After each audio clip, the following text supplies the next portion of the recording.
1932. Ce jeune homme l'ignore. Mais en allant voir Scarface de Howard Hawks au cinéma,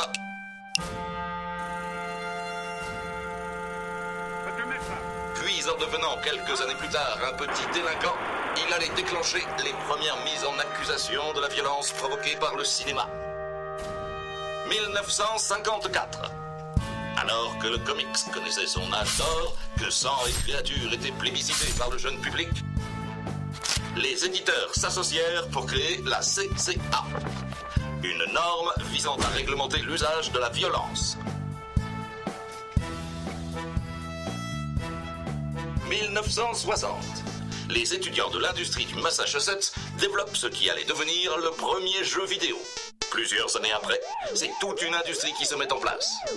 Les modes de représentation furent de plus en plus réalistes.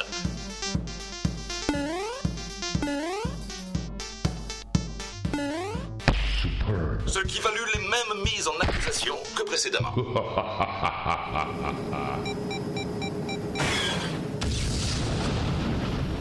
En plein dans le mille. Excellent travail, soldat.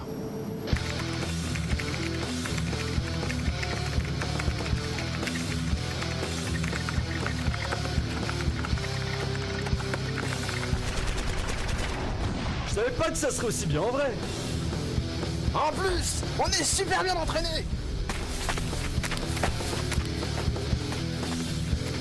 Je crois que celui-là est encore en vie. Je m'en occupe.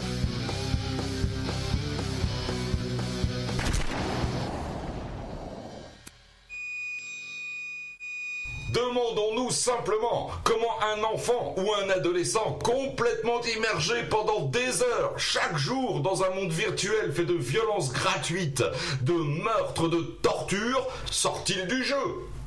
Est-il encore apte à distinguer le réel du virtuel? Lorsque les jeux vidéo ont représenté la violence de plus en plus réaliste, certains ont affirmé que cette représentation de la violence était cathartique, tandis que d'autres ont pensé qu'elle était mimétique, voire contagieuse.